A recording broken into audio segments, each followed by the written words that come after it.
सालों पहले राजा नाथ का शासन शिवानगर पर हुआ करता था। राजा की 3 रानियां थीं। राजा अपनी तीनों पत्नियों में से सबसे ज्यादा अपनी पहली पत्नी को प्यार करता था, क्योंकि वो खूब सुंदर थी। उसकी सुंदरता के कारण राजा दूसरी और तीसरी पत्नी पर ध्यान नहीं दे पाता था। वह अपनी दूसरी पत्नी को दोस्त मानता था और तीसरी पत्नी पर बिल्कुल गौर नहीं करता था। इधर राजा की तीसरी पत्नी उससे बेहद प्रेम करती थी, लेकिन राजा को तीसरी रानी का प्यार कभी दिखाई ही नहीं दिया। वो हरदम अपनी पहली पत्नी के साथ ही व्यस्त रहता था। ऐसा होते होते कई साल बीत गए। रोज राजा की तीसरी पत्नी इसी उम्मीद में रहती थी कि राजा आज उसके पास आएंगे। आज वो कुछ प्रेम भरी बातें करेंगे, लेकिन ऐसा कभी कुछ नहीं हुआ। इसी तरह कुछ वर्ष बीत गए। एक दिन राजा नाथ अचानक से गंभीर बीमार हो गए। उनकी तबीयत देखते ही देखते खराब होती गई और उनके जीवित रहने की उम्मीद कम हो गई। तब राजा ने अपने पहली पत्नी को बुलावा भेजा।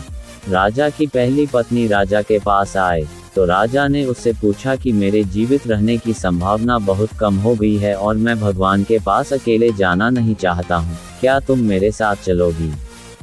राजा की बातें सुनकर रानी ने उनके साथ जाने से माना कर दिया और कहने लगी कि अभी मेरा जीवन बचा हुआ है और मैं अभी और जीना चाहती हूँ। इसी वजह से मैं आपके साथ नहीं जा सकती। ऐसा कहकर पहली रानी राजा के कमरे से बाहर चली गई। तब राजा दूसरी रानी को बुलाने के लिए कहता है। दूसरी रानी को जब पता चलता है कि राजा अपने अंतिम क्षण में है और वो अपने साथ अपनी पत्नी को लेकर जाना चाहते हैं, तो वो राजा को पास जाने से ही मना कर देती है। अपनी दोनों प्रिय रानी से निराश होकर राजा ने सोचा कि मैंने कभी अपनी तीसरी पत्नी को समय नहीं दिया और न ही उस पर प्यार जताया। अब मैं उसे कैसे बुला सकता हूँ? राजा ऐसा सोच ही रहे थे, तभी तीसरी रानी बिना बुलाए राजा के पास पहुंच गई।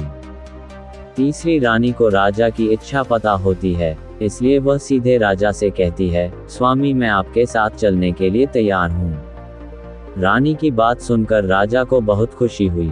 साथ ही उन्हें ये निराशा हुई कि उसने सारी जिंदगी उस रानी से ठीक तरह से प्यार नहीं जताया, लेकिन यही मुझसे सबसे ज्यादा प्रेम करती है। उसी वक्त राजगुरु एक जाने माने वैद्य को लेकर आते हैं, जो राजा की तबीयत को ठीक कर देता है। राजा ठीक होते ही अपनी तीसरी रानी से प्रेम करने लगा। हमेशा अपने करीब राजा ने अपनी तीसरी रानी को ही रखा और दोनों खुशी खुशी राजमहल में जीवन जीने लगे। कहानी से सीख, किसी को सुंदरता से प्रेम नहीं करना चाहिए, बल्कि उसके दिल और आचरण से प्यार करना चाहिए। विपिन बाबू एक कवि थे, जिन्हें दुनिया में सबसे ज्यादा सुंदर रचना महिलाएं ही लगती थीं। इनकी कविताओं में भी सिर्फ महिलाओं के रूप, सुंदरता और यौवन की ही तारीफ हुआ करती थी। जैसे ही किसी महिला का जिक्र होता, तो ये अलग और सुंदर सी कल्पना की दुनिया में चले जाते थे। इन्होंने अपने जीवन में भी एक ऐसी ही सुंदर महिला की कल्पना की थी। विपिन बाबू के मन में था कि उनकी पत्नी फूल सी कोमल, सूरज जैसी चमक, कोयल सी आवाज और सुबह की लाली से शोभित हो। अब विपिन बाबू के कॉलेज की परीक्षा भी खत्म हो गई थी। विपिन के लिए कई सारे रिश्ते आ रहे थे। एक दिन विपिन के मामा ने उसकी शादी भी तय कर दी। विपिन का मन लड़की देखने का था। उसे देखना था कि जैसी पत्नी की वो कल्पना करता है, वो वैसी है या नहीं। विपिन ने मामा से अपनी होने वाली पत्नी को देखने का निवेदन दिया, लेकिन मामा ने उसे कहा कि वो बहुत ही सुंदर है, उन्होंने उसे खुद देखा है। मामा की बातों पर भरोसा करके विपिन ने शादी के लिए हाँ कर दी। शादी का दिन भी आ गया। मंडप के पास बैठा विपिन अपनी पत्नी को देखने के लिए उतावला था। होने वाली पत्नी को उसने गहनों से सजा हुआ देखा। चेहरे पर घूंघट, हाथों और पैरों की सुंदर उंगलियां देखकर उसके मन को थोड़ी राहत मिली। दूसरे दिन विदाई के बाद जैसे ही डोली विपिन के घर पहुंची, तो वो तुरंत अपनी पत्नी को देखने के लिए दौड़ा। तब उसकी पत्नी पालकी से बाहर घूंघट उठाकर देख रही थी। जैसे ही विपिन की निगाहें उस पर पड़ी, उसे बहुत दुख हुआ। विपिन ने जैसी पत्नी के सपने देखे थे, वो बिल्कुल भी वैसी नहीं थी। चौड़ा सा मुंह, चपटी नाक, फूले से गाल विपिन को बिल्कुल पसंद नहीं आए। रंग भले ही उजला था, लेकिन उसके अलावा विपिन के सपनों की दुल्हन से वो एकदम अलग थी। विपिन की सारी खुशी गुम हो गई। उसे मामा पर काफी गुस्सा आया, जिन्होंने लड़की की तारीफों के पुल बांधे थे। सबसे पहले उसने मामा से लड़ाई की, उसके बाद ससुराल वालों से और फिर अपने घर वालों से। विपिन के मन में हुआ कि इस महिला के साथ किस तरह से पूरा जीवन बिताऊंगा। इसके साथ पूरा जीवन मुझे कांटों भरा लगेगा। मैं सोच भी नहीं सकता कि ऐसी महिला से मेरी शादी हो गई है। मेरे क्या ख्वाब थे और क्या हो गया। भगवान को मेरे साथ ही ऐसा करना था। फिर उसके मन में हुआ कि शादी मैंने जबरदस्ती तो की नहीं थी। अब इस लड़की को क्या पता था कि पत्नी को लेकर मेरे क्या सपने थे। इसमें इसका क्या दोष है। इस सोच के बाद भी विपिन का दिल उसे स्वीकार करने को तैयार नहीं था। वो घंटों श्रृंगार करती थी, अपने बाल संवारती थी, लेकिन विपिन के मन को बिल्कुल भी नहीं भाती। विपिन हरदम उससे दूर भागता था और उसकी पत्नी पूरे भाव के साथ उसकी सेवा करना चाहती थी। होते होते विपिन घर में पल भर भी नहीं टिकता था। जब भी विपिन की पत्नी आशा उससे कुछ बात करने की कोशिश करती, वो उसे दो खरी खोटी सुना देता। विपिन रोज दोस्तों के साथ बाहर जाता और पत्नी घर में उसका इंतजार करती रह जाती।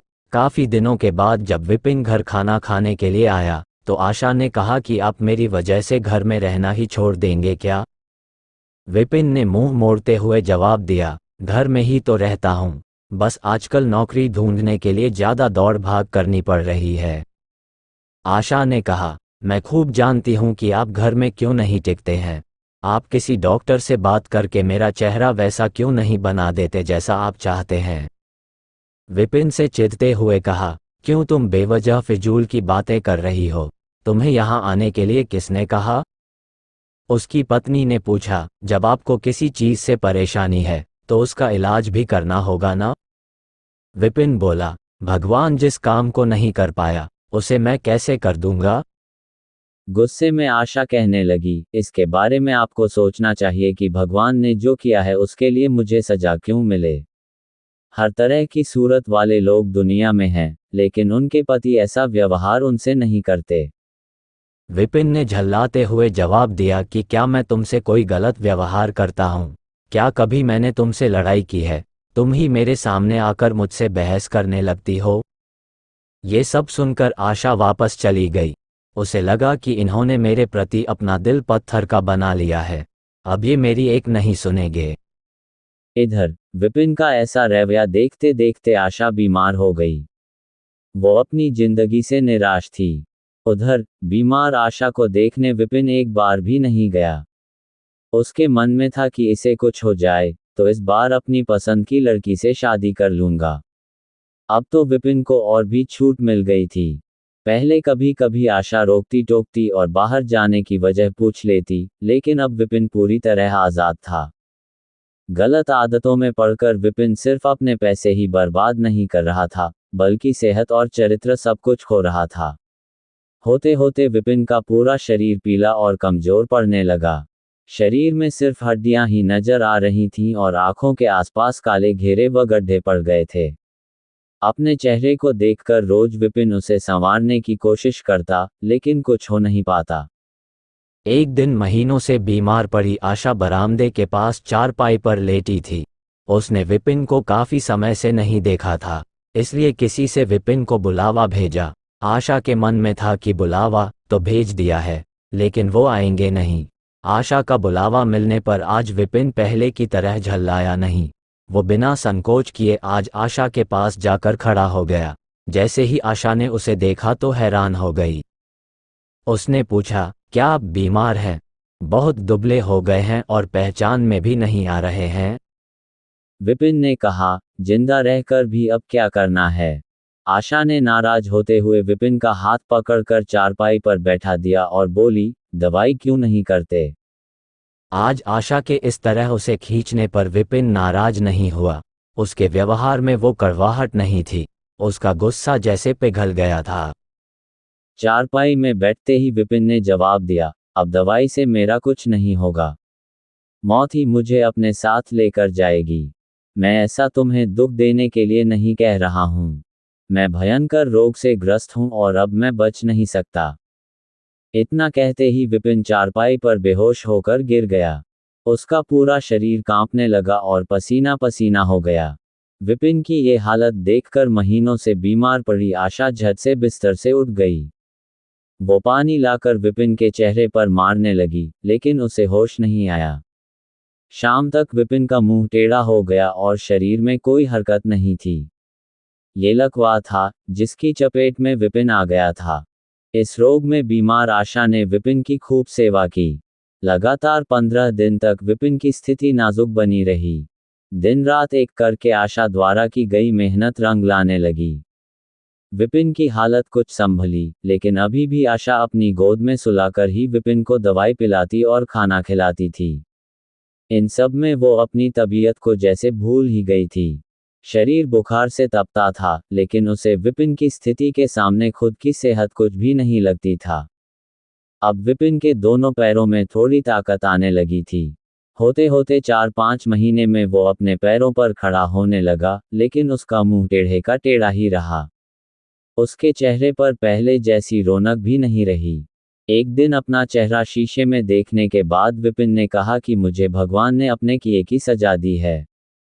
आशा, मैंने तुम्हें सुंदर नहीं माना और आज देखो मैं कितना कुरूप हो गया हूं।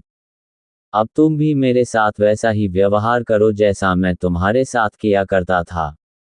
आशा ने हंसते हुए पति से कहा, आप मेरी आंखों से देखेंगे तो पता चलेगा कि आप में कोई अंतर नहीं आया है।